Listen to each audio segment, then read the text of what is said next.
have an installation of the Viking 175 in a Zenith 750 stall, and we're going to explain how it was installed.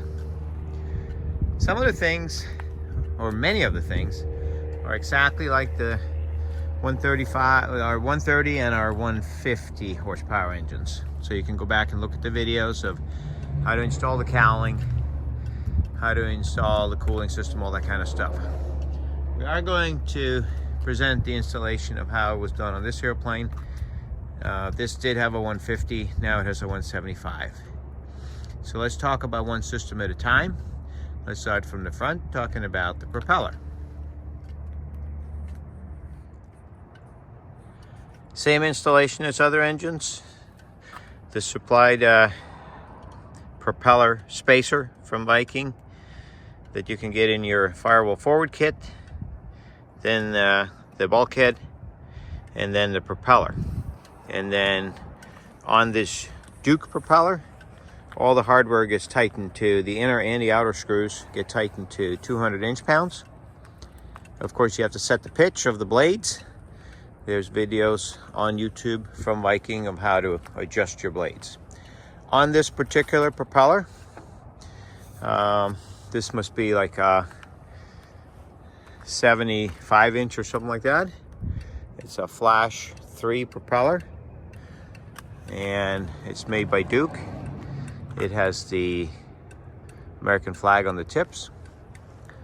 And we have adjusted this one now to, Duke says to set the pitch, I think 200 millimeters, something from the edge. So depending on where you do it, it's a different pitch setting because of the twist of the blade. I just usually use the end of the Inconel leading edge on the back flat part of the blade, and I set it there. So we've been practicing or flying with anything from 20 to 26 degrees right now with this 175 engine. And for cross-country work, the 26 degrees works really well. That gives you 49 to 5,000 on takeoff, 5,100 maximum throttle in level flight, and just all around a nice, powerful setting for cross-country work. The 20 degree setting gave us the stall performance closer to 58, 6,000 RPM that we would use for competition. Then the propeller is balanced. Viking does rent out a dynamic balancer, or you can have somebody locally do a dynamic balance with a spinner and everything in place. Then everything is marked.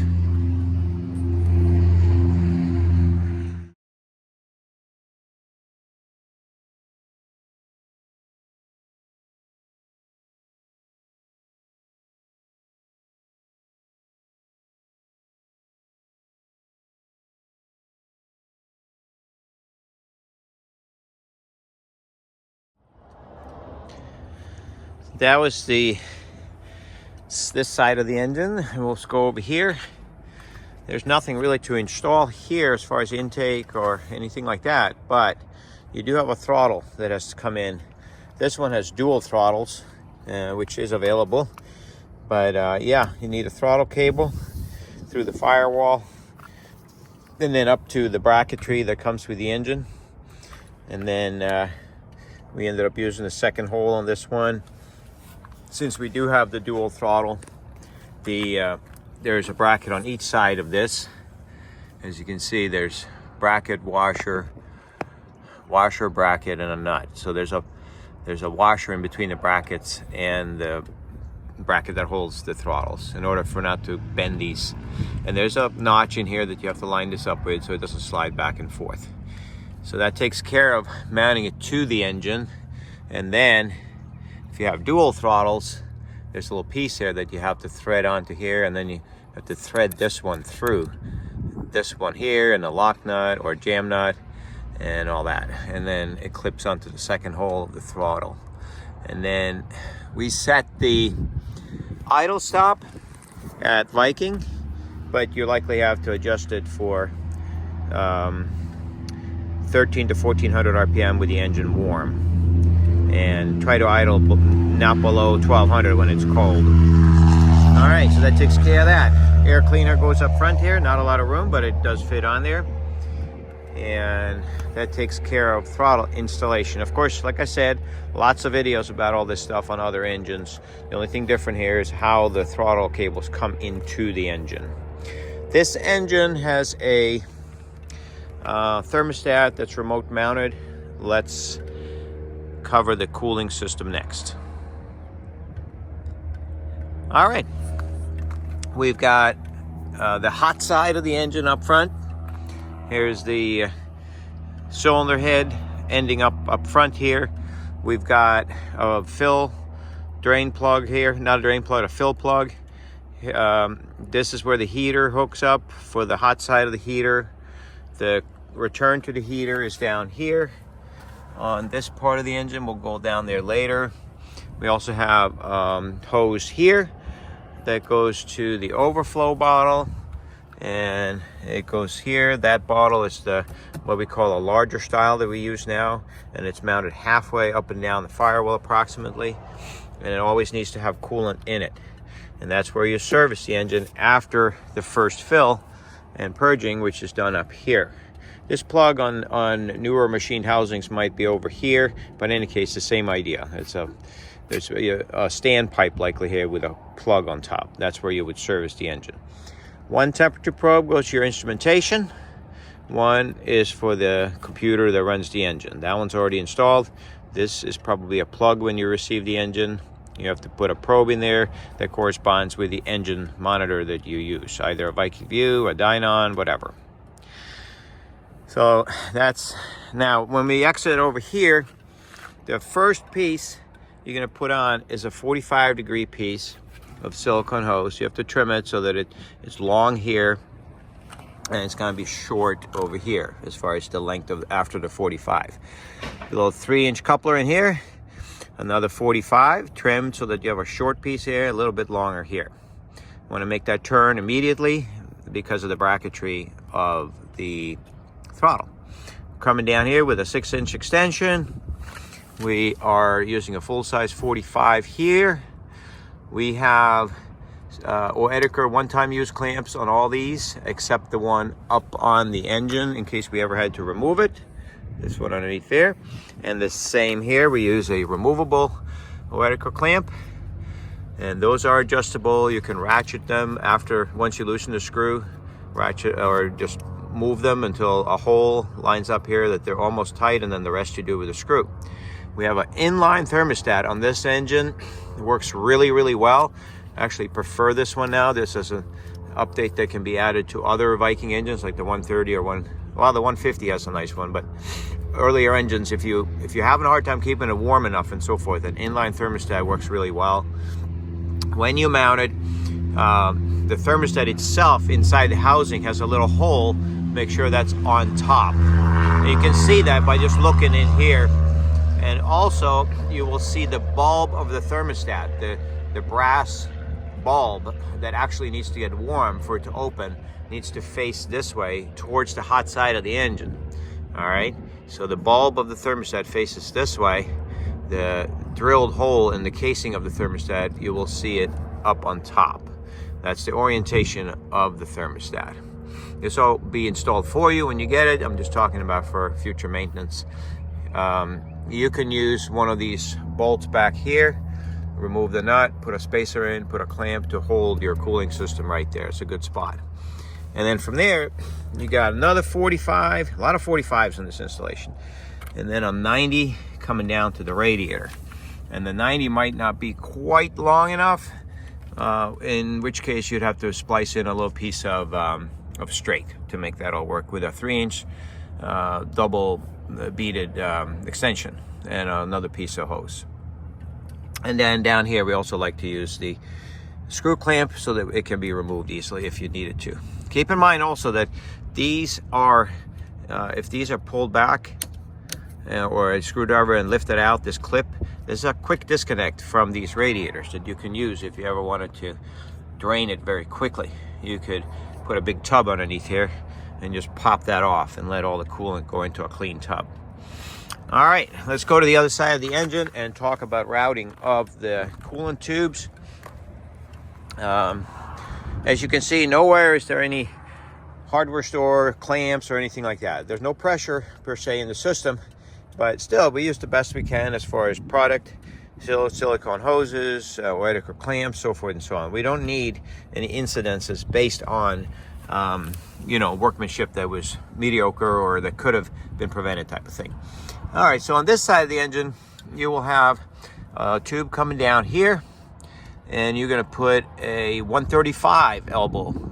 Trim that, 3-inch extension, another 135 elbow, and it goes on here. Trim everything in a way where when it's all done, it's not straining anything on the radiator or on the hoses themselves. Here we talked about is the return from your heater system in the cabin, and it will go right back in there. And so that's really what it's all about. You've got 2 135s, all right, and you got 1 3-inch coupler in here. So that's it for that side of the system. Then you have a 45, another 45, a third 45, a fourth 45. So that's 4 45-degree silicone elbows. You've got a 90, and that's really it for 90s. So 190. We had 1 3-inch coupling on the other side. This makes 2, and this makes 3. And if you have to extend this, this makes 4. The extra piece of silicone hose down here can come off any other that was cut off. And then, of course, we have the thermostat, and we have a 6-inch coupling piece right here.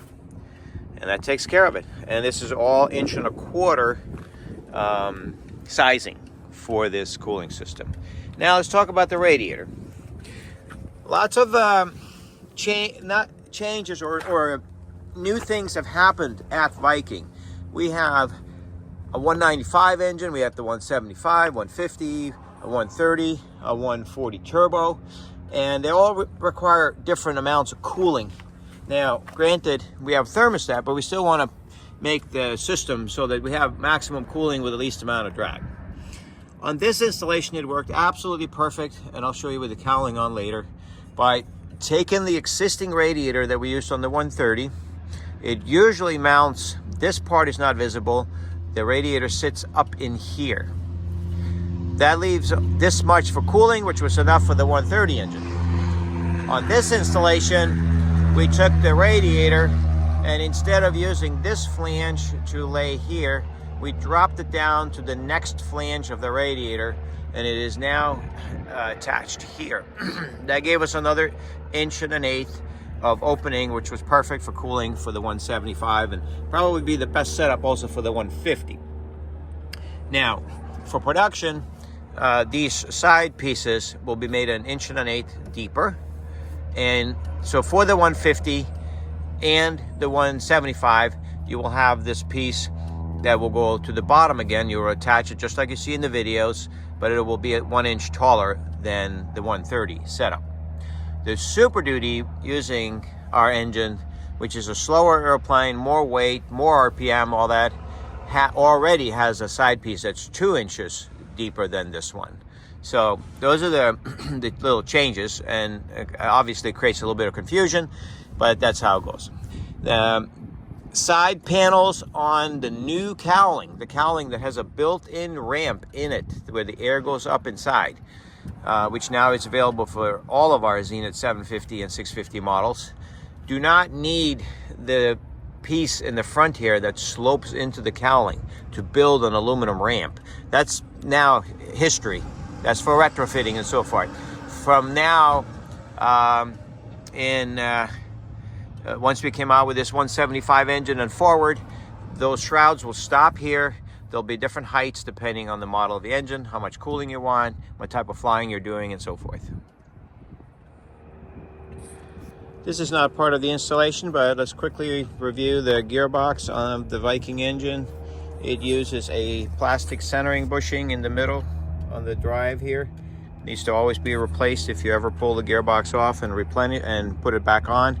It's the only thing that centers the gearbox on the crankshaft. So always replace the centering bushing if you ever remove the gearbox.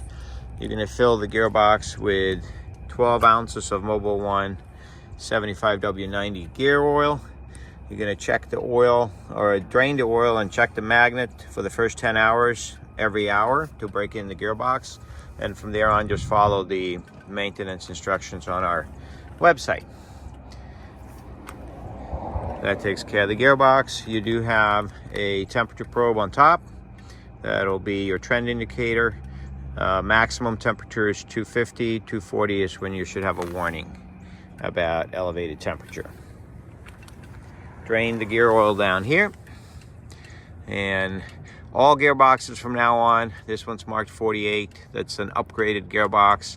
But from now on, with the 175 engines, all gearboxes will be the upgraded gearboxes. So if it says 48 or not, it is the newest gearbox because you have a new engine, new model engine. These bolts are 70 foot-pounds that have a nut on the back. Any bolt that gets threaded into the case of the engine is 50 foot-pounds. Since this is one of our latest installation videos, and a lot of people will see this one, I want to point out too, the gearbox venting hose, even though it was supposed to be good quality according to the manufacturer, several people have found it to kind of dry rot very easily or very quickly behind the gearbox. Obviously it's a little warmer environment. The hose is good for oil, so forth and so on, but it's been dry rotting. So let me show you what the new hose is going to be like, and for you that have a gearbox out there already flying, you can upgrade to this type of hose as well. Okay, so it's nothing fancy really. It's just you might as well just go to Amazon and get it easily. It's 3/16 ID fuel line hose, 300 psi. So if you were to search for 3/16 fuel hose or fuel line with the 300 psi, you'll find a few vendors that sell it right on Amazon. And that would be something that's designed to be in the engine compartment, and you wouldn't have any problems with it. You can use tie wraps as clamps, or you can go to auto parts store and get the spring clamps for each end. And this is 3/16, so it had to match your 3/16 barbs that are already on the bottle and behind the gearbox. The engine is usually shipped without the muffler because of the tailpipe sticking down on a pallet. I'm going to put the stainless steel gasket in place, install the muffler, leave all the hardware loose, and then install this bar here and this piece of threaded rod. Get this all lined up. The reason for this bar is just to be able to swivel everything until everything lines up, and then torque this down, install your heat shields.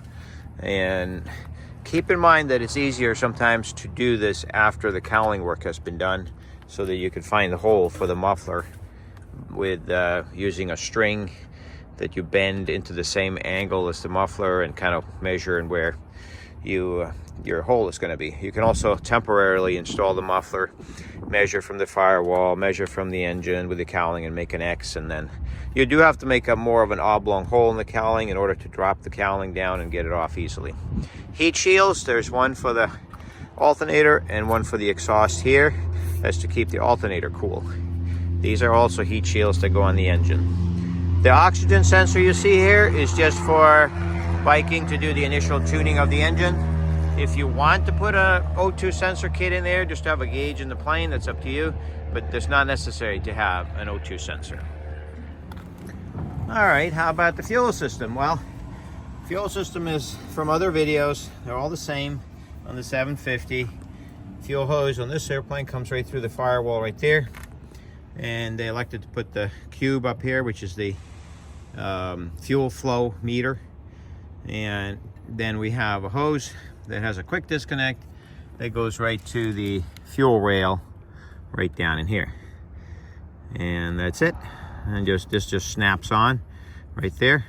This particular one's a little bit of a pain to get on and off, but shouldn't have to come off that often. That's it. And then of course you have your fuel injectors, and we can do a video of introducing this engine a little bit in the future that shows you more detail about the engine itself. Here we're running a manifold pressure hose because the Dynon has a manifold pressure, and Steve wanted manifold pressure, or or whatever. It was already hooked up, so we decided to just run a hose from here. And I gave a manifold pressure. Now, next, let's talk about the engine mount. Well, since we're kind of in fuel, finished that, let's do wires. Wires, airplane already was built at some point by someone else. There was already some studs and things here. We added a strain relief because we always want to strain relieve anything that leaves the firewall. And once it enters onto the engine, want that strain relieved so there's no motion or bending on the contactors that are on the engine. So we have our grounds from here and to the engine, and they're strain relieved. So you can just pick, there's a hole here tapped on the engine that's a 10 by 1.25 millimeter threaded hole. A lot of times we put the ground in 2 different spots just for redundancy. So just pick a couple of holes and keep in mind that like bolts that thread into these engines, for those of you that don't work on them all the time, like that's a 10 millimeter thread. It's a large hole into the engine per se. And so if you see one of those, a tapped hole like that, that will be a 10 by 1.25 millimeter threaded hole. This would be a 12. Let's see how that's pretty big. That's 12 millimeter, and it's also 1.25 millimeter hole.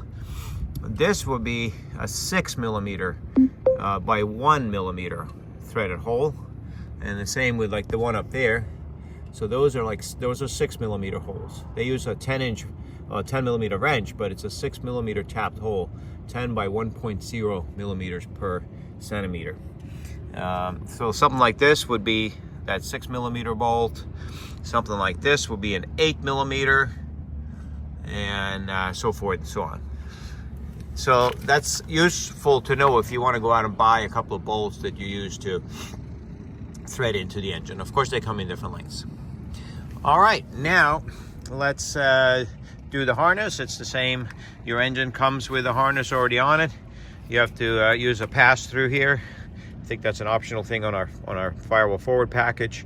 Put all the all the wires through, and then do the wiring inside, same as every other engine. Plenty of videos out there on that.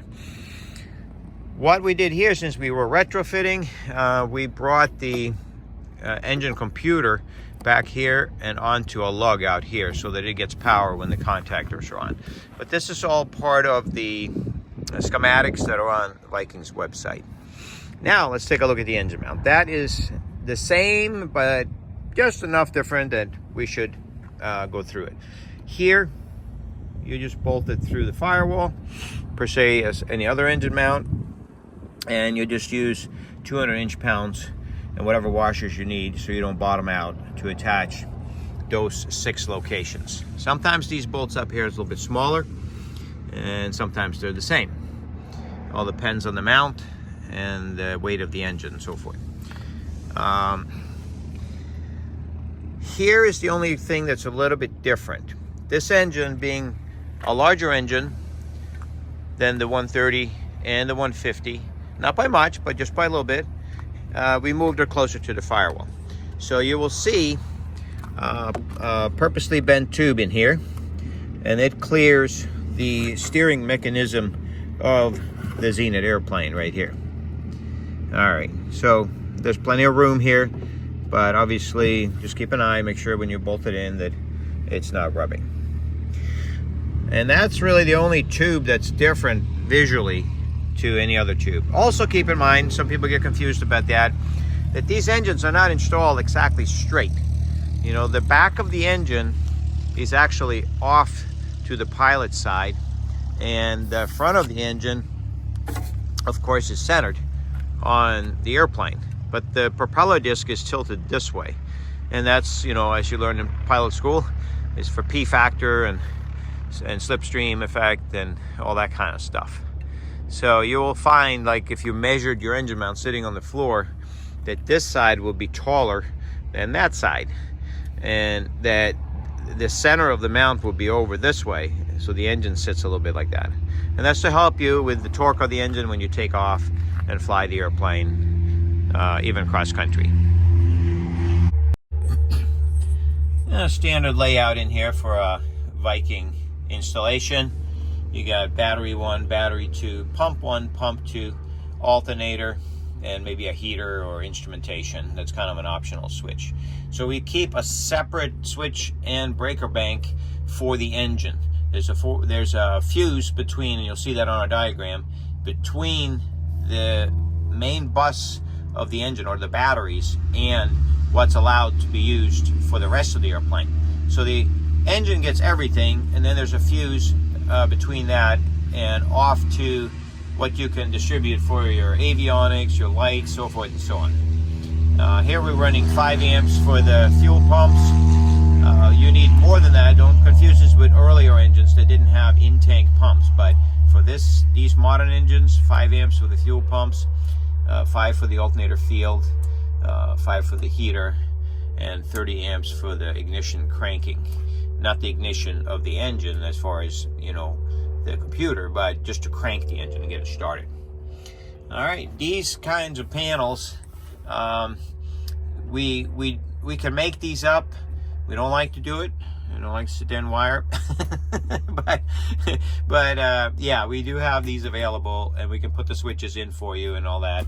And we can even, you know, do that without wiring it. And we also have kits where you can buy pre-made panels like this that have the cutout for the switches, not necessarily a header tank gauge, but it'll have the cutout for the ignition key and the switches and the breakers, so that all look like that, and it'll be part of the Zenith console so that everything would match in your airplane. All right, other than that, the procedure of operating or flying the engine is the same as the others. Basically, let's just say you got it all mounted, all started, everything, you know, tied off, and first thing you want to do is bleed some fuel, get the pumps going. Have this disconnected here and into a bucket, and make sure you get fuel to both pumps. Then you know, make sure the engine cranks, and then you can put a few drops, you know, keep a fire extinguisher handy, put a little bit of fuel on the air cleaner to just kind of help it get started the first time. Obviously don't have the propeller on for the first start. You want to get everything working and stuff, and then put the propeller on last. So, and other than that, just enjoy the engine. Change your gearbox oil on a regular basis in the beginning. Change the engine oil according to our website. Use the specified lubricants, and have fun with your Viking 175 engine.